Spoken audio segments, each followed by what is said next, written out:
Hello student, welcome back to our online classes of Sardar Vallabhbhai Patel English Medium School Yaval. My name is Yogita Satish Savde. Today we are going to learn class 8 civics lesson number 3 the Union Executive means केंद्रीय कार्यकारी मंडल. So in the last chapter we learned about the Union Legislature which included the structure and functioning of the parliament. In this chapter we are going to study the union executive. Last chapter में हमने देखा था कि केंद्रीय level पर जो कायदे मंडल होता है या संसद की जो रचना होती है या कार्य पद्धति होती है उसकी इसके बारे में जानकारी हमने ली थी. तो इस चैप्टर में हमें यहाँ पर देखना है केंद्रीय कार्यकारी मंडल का यानी कि उसका स्टडी हमें यहाँ पर करना है यूनियन एग्जीक्यूटिव का. Structure of the union government. The union government means the central government. The union government is made of the following constitutions. तो संघ शासन की जो रचना होती है वो नीचे कुछ पॉइंट्स दिए उस पर आधारित होती है. इस तरह से यहाँ पर ये डायग्राम हमें यहाँ पर दी है. यूनियन गवर्नमेंट प्रेसिडेंट यानी कि राष्ट्रपति सबसे बड़े रहते हैं यानी कि सबसे बड़ा जो हमारा जो सीट होता है वो राष्ट्रपति का होता है. नेक्स्ट यहाँ पर लेगिस्लेचर एंड एग्जीक्यूटिव मतलब कायदे मंडल और कार्यकारी मंडल. लेगिस्लेचर में लोकसभा और राज्यसभा ये दोनों यहाँ पर ये बनते हैं दोनों गृह. और एग्जीक्यूटिव में prime minister and council of minister प्रधानमंत्री और उनका जो मंत्रिमंडल होता है उसके बारे में जानकारी यहाँ पर हमें यहाँ पर लेनी है. तो इस तरह से you know that the legislature executive and judiciary are the three organs of the state and that they work for the welfare of people. तो हम देख सकते हैं कि कायदे मंडल, कार्यकारी मंडल और न्याय मंडल यानी कि न्याय तंत्र ये शासन संस्था की 3 शाखाएं रहती है और जो जनता का हित जो इसमें रहता है इस तरह से जनता का हित समझ में लेकर वहाँ पर ये कार्य करते हैं.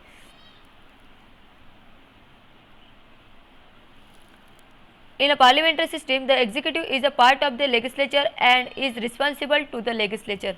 पार्लियामेंट्री सिस्टम जो रहती है शासन पद्धति हमारी संसदीय शासन पद्धति उसमें कार्यकारी मंडल और कायदे मंडल का एक उसका हिस्सा रहते हैं और वो कायदे मंडल से यानी कि उससे वो जिम्मेदार रहते हैं. When we learn about the executive it is important for us to understand who are included in executive.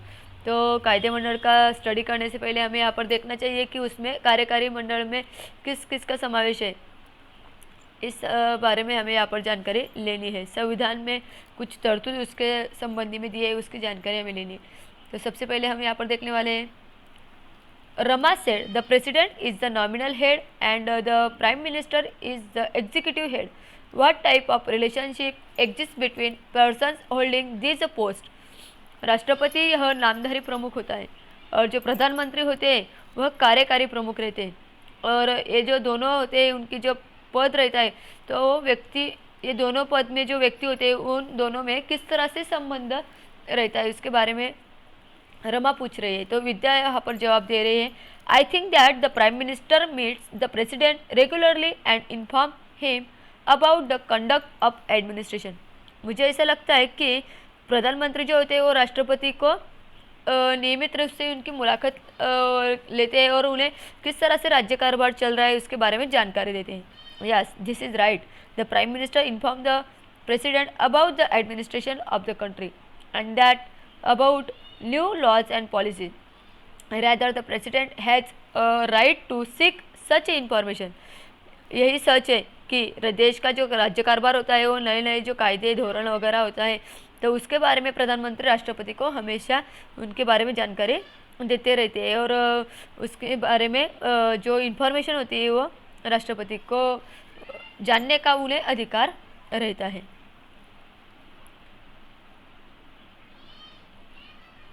What are the constitutional provisions relating to executive and what is the process of policy making for public welfare.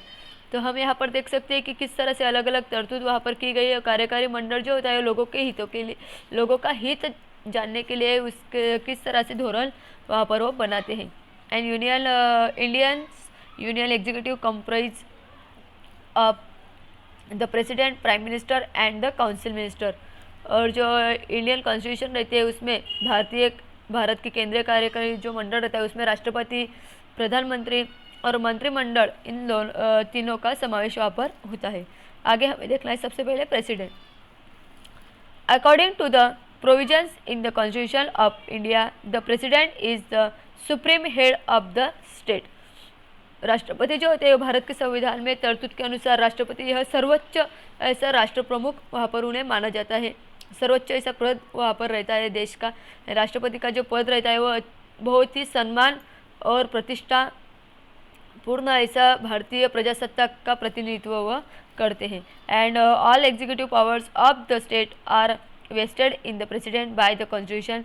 The government carries out its functions in the name of the president. संविधान में जो देश की संपूर्ण रीति से जो कार्यकारी सत्ता जो रहती है वो राष्ट्रपति को दी गई है। एंड इस वजह से इस ऐसा होने पर भी प्रत्यक्ष जो व्यवहार रहता है वह मंत्रिमंडल और जो प्रधानमंत्री होते हैं वह उसका राज्य कारभार संभालते हैं। The government carries out its functions it's in the name of the president.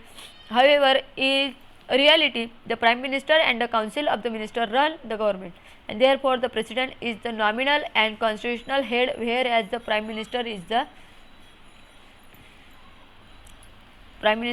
executive head। और इसी वजह से हम यहाँ पर कह सकते हैं कि ये जो राष्ट्रपति होते हैं वह नामधारी संविधानात्मक प्रमुख रहते हैं, लेकिन प्रधानमंत्री जो होते हैं वह कार्यकारी प्रमुख देश के माने जाते हैं। अब आगे हमें देखना है इलेक्शन ऑफ द प्रेसिडेंट। राष्ट्रपति का जो इलेक्शन होता है उनका जो चुनाव होता है वो किस तरह से होता है। The president is indirectly elected by the people of the India. वो जो होते हैं वो इनडायरेक्टली अप्रत्यक्ष रीत्या भारत के जनता से चुने जाते हैं। The common people do not vote in the election of the president. जिस जरा से हम यहाँ पर प्रधानमंत्री के चुनाव के लिए सामान्य जनता प्रधानमंत्री को चुन सकती है या सामान्य जनता का वोट वहाँ पर ग्राह्य धरा जाता है, लेकिन ग्राह्य माना जाता है, लेकिन जो प्रेसिडेंट होते हैं उसके चुनाव के लिए सामान्य जनता सामान्य लोग वहाँ पर इलेक्शन में वोटिंग नहीं कर सकते।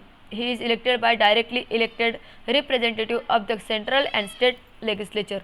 वहाँ पर जो संसद में चुने जाने वाले जो सदस्य रहते हैं, संसद के जो सदस्य रहते हैं और विधानसभा सदस्य जो रहते हैं उनसे राष्ट्रपति चुने जाते हैं। And the group of this parliamentarians and members of the state legislature is known as a electoral college. और ये जो मंडल होता है, ये जो संसद के सदस्य और विधानसभा के जो सदस्य होते हैं उनका जो ग्रुप होता है उसे हम निर्वाचन मंडल ऐसा कह सकते हैं। The tenure of president is 5 years। जो उनका जो कालावधि रहता है वो 5 years का रहता है। And the person contesting the presidential election should be an Indian citizen who has completed 35 years of age. उनकी जो एज होती है वो 35 years कंप्लीट होनी चाहिए और वो इंडिया के सिटीजन होने चाहिए, नागरिक होने चाहिए। And the person elected to the position of the president has to take an oath while accepting the post according to the oath, and the president bears the responsibility of protecting the constitution and ensuring that the government runs as per the constitution। तो यहाँ पर जो राष्ट्रपति रहते हैं वो चुने जाते हैं, सर्वसामान्य मतदार जो रहते हैं राष्ट्रपति को नहीं चुन सकते और उनका जो 35 years कंप्लीट होने के बाद वो जो राष्ट्रपति के पद के लिए वो खड़े रह सकते हैं। एंड राष्ट्रपति पद की जो चुनाव होता है, चुनाव हुए जो व्यक्ति होते हैं उन्हें अपना पद का स्वीकार करते समय शपथ लेनी होती है और उस समय संविधान का रक्षण करने की और संविधान के राज्य कारभार जो चल रहा है अच्छे से चल रहा है या नहीं वो देखने की जिम्मेदारी राष्ट्रपति पर होती है। Protecting the constitution and ensuring that the government runs as per the constitution. Government जो रहता है वो संविधान के अनुसार चल रहा है कि नहीं उसकी देखने की जानकारी भी जिम्मेदारी उनकी रहती है। And the president governs in accordance with, जो प्रेसिडेंट रहते हैं वह the advice given by the prime minister and the council of minister. जो प्रेसिडेंट होते हैं वह प्राइम मिनिस्टर का और जो मंत्रिमंडल होता है उनके एडवाइस से यानी कि उनसे सलाह मसलत करने के बाद ही वहाँ पर कोई भी निर्णय ले सकते हैं। The responsibility of protecting the constitution is shouldered bye the president. राष्ट्रपति के कंधे पर यह जिम्मेदारी वहाँ पर रहती है कि संविधान का रक्षण किया जाए। और but if any act of president violates the constitution then the parliament has the authority to remove the president. लेकिन अगर राष्ट्रपति जो होते हैं उनसे अगर कोई गैरवर्तन हो जाता है या संविधान का भंग हो जाता है, तभी यहाँ पर राष्ट्रपति को अपने पद से दूर करने के लिए जो संसद होती है वह उन्हें अधिकार रहता है कि वह राष्ट्रपति को पद से दूर कर सकते हैं। And this process is known as the process of impeachment. तो ये जो प्रोसेस होते हैं उसे हम महाभियोग प्रक्रिया ऐसा यहाँ पर कहा जाता है। And any one house can lay the charge of violation of the constitution and the investigation of the charge is carried out by the other house। तो यहाँ पर जो अलग अलग सभागृह होते हैं, 2 सभागृह होते हैं, राष्ट्रपति का संविधान का जो भंग करते हैं ऐसा आरोप उन पर अगर लगाया जाता है तो एक सभागृह जो रहता है, कौन सा भी एक सभागृह उसमें उस आरोप की चौकसी दूसरे सभागृह से करते हैं। यानी कि एक सभागृह अगर उस पर आरोप लगाता है तो दूसरे सभागृह उसकी चौकसी वहाँ पर करते हैं, उनके बारे में इन्वेस्टिगेशन वो करते हैं। And resolution has to be pass by special 2/3 majority of both of the houses of parliament. तो ये जो ठराव होता है ये सम्मत होने के लिए वहाँ पर राष्ट्रपति को अपने पद से दूर कराने के लिए वहाँ पर 2/3 ऐसा बहुमत वहाँ पर होना जरूरी होता है सभागृहों में से। इस तरह से हमने यहाँ पर देखा। अब आगे हमें देखना है राष्ट्रपति का कार्य, यानी कि powers and functions of the president, उनका कार्य क्या होता है और उनके जो अधिकार होते हैं वो कौन कौन से होते हैं। The government has entrusted several powers and functions to the president. A few functions are enumerated as follows। तो संविधान में राष्ट्रपति को बहुत सारे अधिकार दिए, बहुत सारे कार्य उनके बारे में सुझाए गए। तो कुछ कार्य उनके नीचे दिए गए, जैसे कि the president summons the meeting of parliament,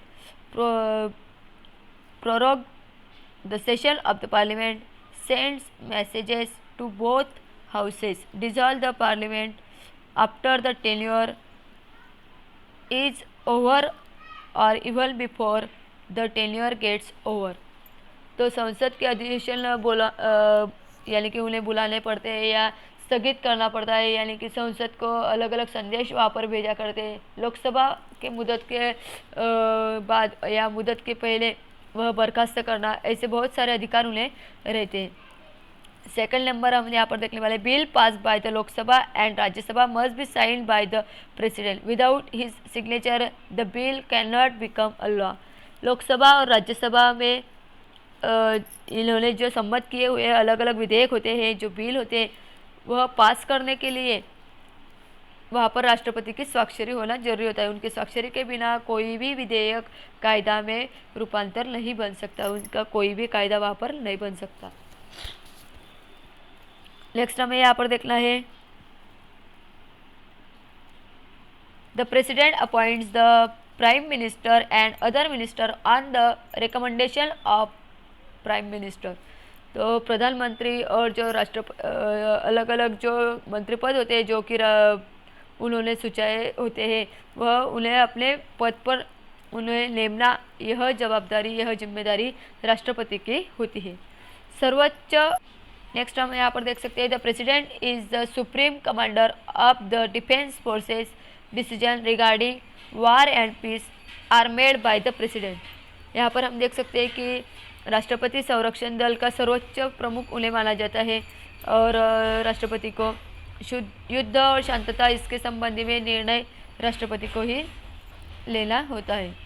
6 number हम यहाँ पर देख सकते हैं, the president has some judicial powers too, for instance the president has the power to reduce the punishment, grant a reduction in punishment और commute a sentence of person or in special circumstances grant pardons and reprieves on humanitarian grounds। तो राष्ट्रपति को कुछ न्यायालयीन अधिकार भी होते हैं, जैसे कि अगर किसी ने अगर किसी व्यक्ति की शिक्षा होती है या किसी की पनिशमेंट होती है वो कम करने की, या जो तीव्रता होती है वो बढ़ाने की, या उसमें कोई अपवादात्मक अगर कोई परिस्थिति आ जाती है तो मानवतावादी भूमिका भी वो वहाँ पर ले सकते हैं। इस तरह से उनकी जो पनिशमेंट होती है वो कम कर सकते हैं, या उनकी जो पनिशमेंट होती है वह कैंसिल भी कर सकते हैं। इस तरह से उन्हें अधिकार होते हैं। The president has the power to declare emergency in case of a crisis situation arising in the country. There are 3 kinds of emergencies mentioned in the constitution. तो अगर देश में कोई संकटकालीन परिस्थिति होती है या कोई आनी बानी, वहाँ पर राष्ट्रपति जाहिर कर सकते हैं। तो वो जो आनी बानी कहते हैं तो उसे जाहिर करने के लिए 3 प्रकार की आनी बानी यहाँ पर दी गई है। जैसे कि पहली है नेशनल इमरजेंसी, जो कि राष्ट्रीय आनी बानी होती है, या स्टेट इमरजेंसी या फाइनेंशियल इमरजेंसी, जो कि घटक राज्य में अगर कोई प्रॉब्लम्स होते हैं तो वहाँ पर भी राष्ट्रपति इमरजेंसी बना सकते हैं या आनी बानी बना सकते हैं, या आर्थिक आनी बानी भी वहाँ पर बन सकती है, फाइनेंशियल इमरजेंसी हम उसे कहते हैं। In the absence of the president, his functions are carried out by the vice president. The vice president is elected by members of both the houses of the parliament. राष्ट्रपति के अनुपस्थिति में ये जो कार्य होती है राष्ट्रपति की, वह सभी उनके जो वाइस प्रेसिडेंट होते हैं, उपराष्ट्रपति होते हैं, वह कर सकते हैं। और जो उपराष्ट्रपति होते हैं उनकी जो चुनाव होता है वो संसद के दो सभागृहों से सदस्य से होते हैं, उनसे वो चुने जाते हैं। इस तरह से हमने यहाँ पर देखा कि राष्ट्रपति का कार्य, उनके अधिकार के बारे में जानकारी ली है। आगे हमें देखना है प्राइम मिनिस्टर के बारे में जानकारी, तो हम नेक्स्ट वीडियो में देखने वाले हैं।